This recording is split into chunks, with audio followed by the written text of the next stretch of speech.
హైదరాబాద్ గాంధీ భవన్ లో రెండో రోజు భేటీ అయిన కురియన్ కమిటీ నేతల అభిప్రాయాలను సేకరించింది. తొలి రోజు 16వ లోక్సభ అభ్యర్థుల అభిప్రాయాలు తీసుకున్న కమిటీ రెండవ రోజు ఎమ్మెల్యేలు, నియోజకవర్గాల ఇన్ఛార్జీల అభిప్రాయాలు తీసుకుంది. ఈ సందర్భంగా సీనియర్ నేతలు తమ అభిప్రాయాలను కమిటీ ముందుంచారు. ఆశించిన స్థాయిలో కాంగ్రెస్ పార్టీ ఎంపీ సీట్లను గెలుచుకోకపోవడానికి కారణాలను తెలిపారు. నియోజకవర్గాల వారీగా పరిస్థితులను వివరించారు. చాలా చోట్ల బీఆర్ఎస్ ఓట్లు బీజేపీకి పడ్డాయని వెల్లడించారు. మరోవైపు కురియన్ కమిటీ 3 రోజుల పర్యటనను 2 రోజులతో ముగించింది. ఈ నెల 21న ఏఐసీసీకి కమిటీ రిపోర్టు అందజేయనుంది.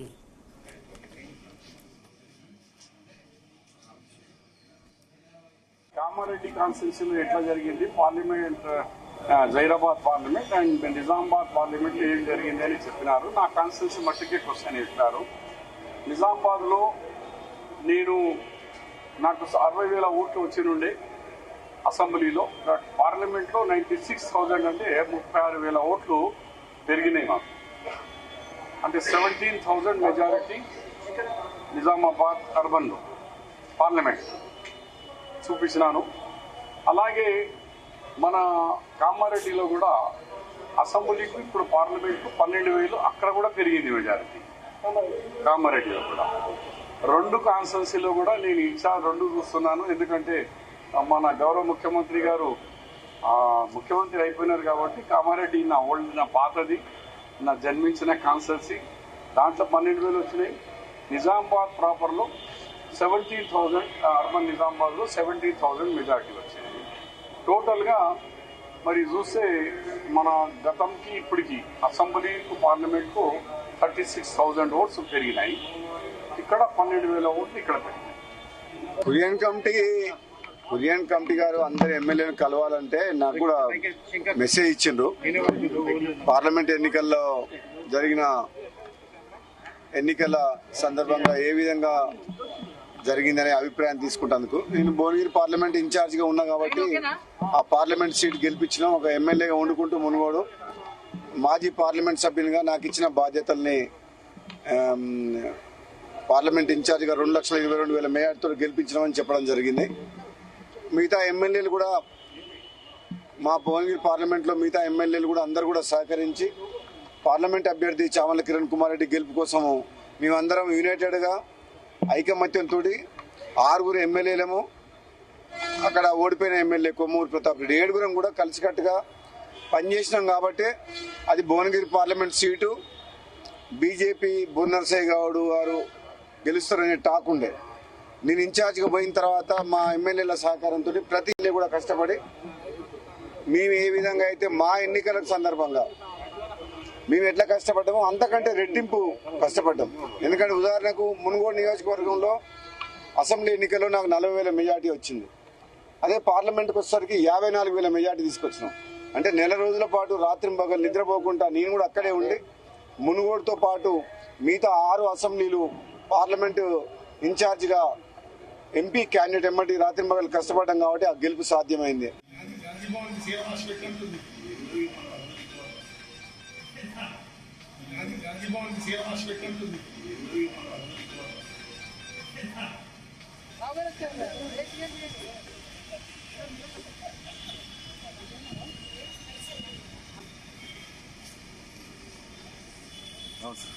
फोन नंबर दियो तो उसको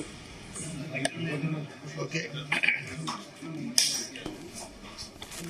ఇక 2 రోజుల పాటు తెలంగాణలో పర్యటించిన కురియన్ కమిటీ ఈ నెల 21న ఏఐసీసీకి రిపోర్టు అందజేయనుంది. దీనిపై మరింత సమాచారం గాంధీ భవన్ నుండి మా ప్రతినిధి సతీష్ లైవ్ లో అందిస్తారు. సతీష్.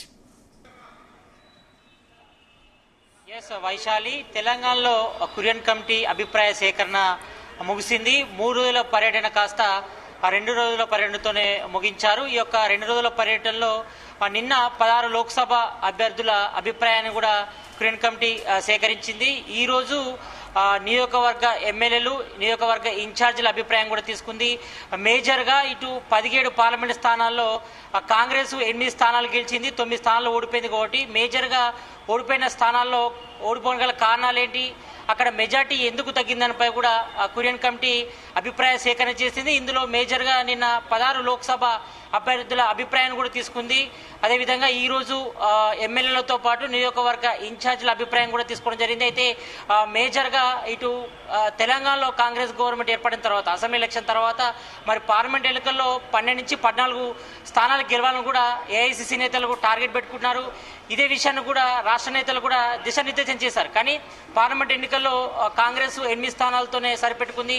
మిగతా 8 స్థానాల్లో బీజేపీ గెలిచింది, ఒక స్థానంలో ఎంఐఎం గెలిచింది. కాబట్టి మరి 9 స్థానాల్లో ఓటమి గల కారణాలు ఏంటనిపై కూడా ఇటు కురియన్ కమిటీ అభిప్రాయ సేకరణ చేసింది. దీనిలో భాగంగా మేజర్గా ఇటు కాన్స్టిట్యున్సీకి సంబంధించి అంటే 17 పార్లమెంటు నియోజకవర్గాల సంబంధించి కూడా ఎమ్మెల్యేల అభిప్రాయం, అదేవిధంగా నియోజకవర్గాల ఇన్ఛార్జీల అభిప్రాయం కూడా సేకరించింది. ఇందులో మేజర్గా మాత్రం ఇటు 9 స్థానాల్లో ఓడడానికి గల కారణాలు కూడా వెతికింది ఏఐసిసి నియమించినటువంటి కురియన్ కమిటీ కూడా. ఇందులో మేజర్గా మాత్రం ఇటు బీజేపీ వేవ్తో పాటు కొన్ని చోట్ల అంటే మేజర్గా ఇటు మహబూబ్ నగర్ కానీ ఇటు మరోవైపు ఇటు చేవెళ్ళ, సికింద్రాబాద్, మల్కాజ్గిరి, ఆదిలాబాద్, నిజామాబాద్లో ఇటు కాంగ్రెస్ ఓడిపోయింది పార్లమెంట్ స్థానాల్లో. కాబట్టి మేజర్గా అక్కడ ఓడిపోవడం గల కారణాలు ఏంటంటే కూడా కురియన్ కమిటీ విశ్లేషించింది. మేజర్గా ఇటు బీజేపీ వేవ్తో పాటు ఇటు మోడీ వేవ్ ఉంది. అదేవిధంగా కొన్ని చోట్ల ఇటు బీజేపీకి బీఆర్ఎస్ సపోర్ట్ చేసింది అంతర్గతంగా.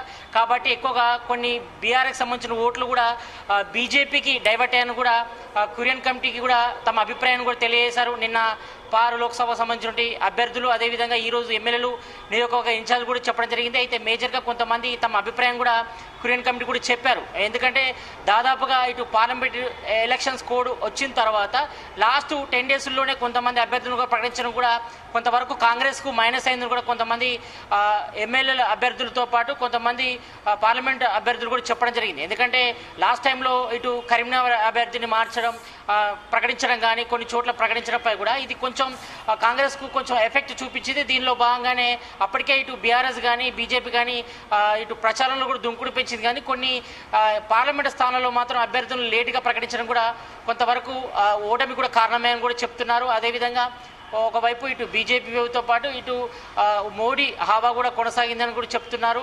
దాంతోపాటు ఇటు కాంగ్రెస్లో కూడా కొంతమంది కాంగ్రెస్ సీనియర్ నేతలు కూడా తమ అభిప్రాయం చెప్పారు. ఎందుకంటే కొంతమంది బీఆర్ఎస్ నుంచి కాంగ్రెస్లోకి వచ్చిన వారికి టికెట్ ఇచ్చడంతో కొంతమంది కాంగ్రెస్ సీనియర్ నేతలు కూడా ప్రచారానికి కూడా దూరంగా ఉన్నారు.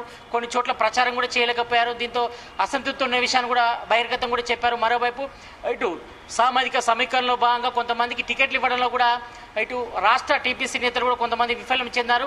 ఈ నేపథ్యంలో కొన్ని చోట్ల కూడా 9 చోట్ల కూడా కాంగ్రెస్ ఓడిపోయిందని కూడా కొంత అభిప్రాయం కూడా వ్యక్తం చేయడం జరిగింది. అయితే వీటన్నిటిపై కూడా కులంకషంగా కూడా ఏఐసిసి నియమించినటువంటి కురియన్ కమిటీ కూడా అభిప్రాయ సేకరణ చేసింది. అన్ని వివరాలు చేశారు. బూత్ లెవెల్లో మెజార్టీ ఏ రకంగా ఉంది అంటే గత అసెంబ్లీ ఎన్నికల్లో ఉన్నటువంటి ఓట్ల తేడా ఎంత, ఇప్పుడు పార్లమెంట్ ఎన్నికలకు సంబంధించి ఓట్ల తేడాపై దాని వ్యత్యాసం ఎంత అన్నపై కూడా కురియన్ కమిటీ ఇటు ఎమ్మెల్యేలను అదేవిధంగా ఎంపీ అభ్యర్థులను కూడా అడిగి తెలుసుకున్నారు.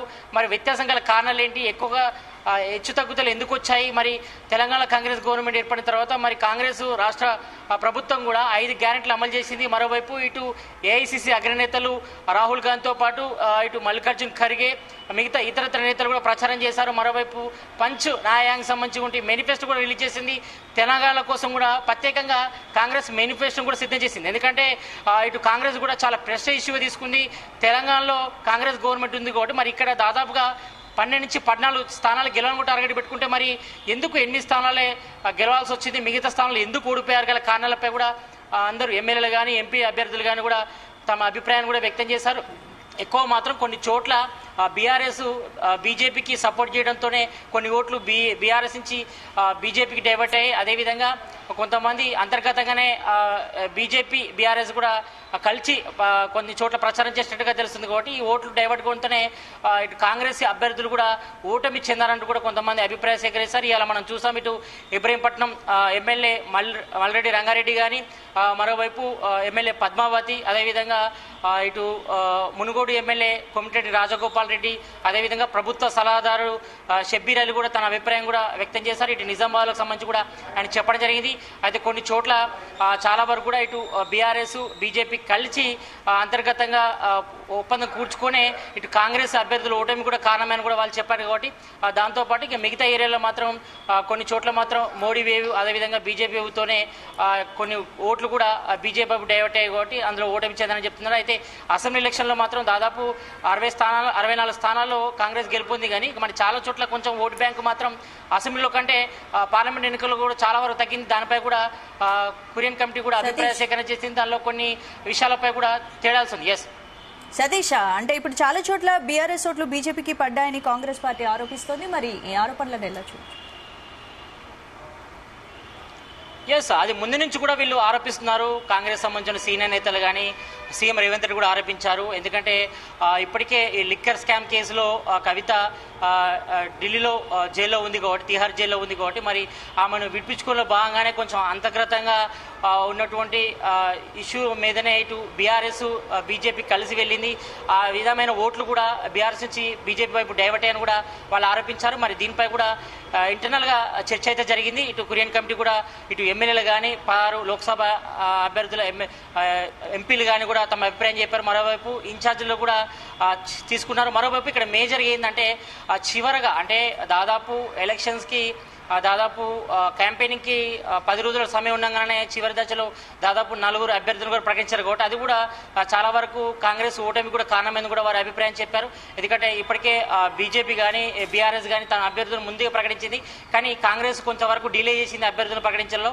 కాబట్టి దాంతో కూడా ఓటమి కారణమైంది కూడా చెప్పారు. దాంతోపాటు ఇటు మోడీ వేవ్ బీజేపీ వేవ్ కూడా ఉంది. అదేవిధంగా మరి కొన్ని చోట్ల కూడా కొంతమందికి టికెట్లు ఇవ్వకపోవడం కూడా కొంతవరకు కూడా కారణమైంది కూడా కొంతమంది అభిప్రాయం కూడా వ్యక్తం చేశారు ఓటమి గల కారణాలపై కూడా. ఎందుకంటే కొన్ని చోట్ల బీఆర్ఎస్ నుంచి కాంగ్రెస్లోకి వచ్చిన వారికి టికెట్లు ఇచ్చారు. కాంగ్రెస్ నుంచి మొదటి నుంచి కూడా కొనసాగుతున్న వారికి టికెట్లు ఇవ్వడంలో ఇటు రాష్ట్ర నేతలు కూడా మొండి చేయి వేయడంతో కూడా కొంతమంది అసంతృప్తి చెంది ఎక్కువగా ప్రచారంలో తిరగలేకపోయారు. దీంతో కూడా కొన్ని చోట్ల మేజర్గా మాత్రం 9 కంటే 7 చోట్ల కూడా ఓటమి గల కారణాలపై కూడా ఎక్కువగా అభిప్రాయం కూడా చేశారు. మేజర్గా ఇటు ఎక్కువగా హైదరాబాద్లో మాత్రం ఒక్క సీటు కూడా గెలవలేదు. ఇటు చేవేల కానీ మల్కాజ్గిరి కానీ సికింద్రాబాద్ కానీ అన్ని చోట్ల కూడా ప్రత్యర్థికి సంబంధించిన వాళ్ళకి గెలిచారు. కాబట్టి ఈ నేపథ్యంలో మరి ఎక్కువగా హైదరాబాద్లో గెలవలేదు. కాబట్టి మరి దీనిపై మల్రెడ్డి రంగారెడ్డి కూడా తమ అభిప్రాయం కూడా వ్యక్తం చేశారు. మరి ఇక్కడ ప్రయారిటీ ఇవ్వాలి, ఇటు మంత్రివర్గ విస్తరణలో కూడా ఇటు హైదరాబాద్కి చోటు ఇవ్వాలి ఒకరికి అని కూడా చెప్పారు. కాబట్టి మొత్తానికైతే ఈ యొక్క 3 రోజుల పర్యటన కాస్త 2 రోజులతోనే ముగిసింది కురియన్ కమిటీ సమావేశం. ఇందులో అందరి అభిప్రాయం తీసుకున్నారు. మేజర్గా 6 లోక్సభ అభ్యర్థులతో పాటు నియోజకవర్గ ఇన్ఛార్జీలు ఎమ్మెల్యేల అభిప్రాయం కూడా తీసుకున్నారు. ఇవన్నీ కూడా రిపోర్టు ఈ నెల 21న కూడా ఏఐసిసి మల్లికార్జున్ ఖర్గేకు అందించిన తర్వాత వీటిపై కూడా ఒక నిర్ణయం తీసుకుంటారని కూడా ఇటు కురియన్ కమిటీ సభ్యులు ఇటు హుస్సేన్ కూడా చెప్పడం జరిగింది. వైశాలి, స్పందన.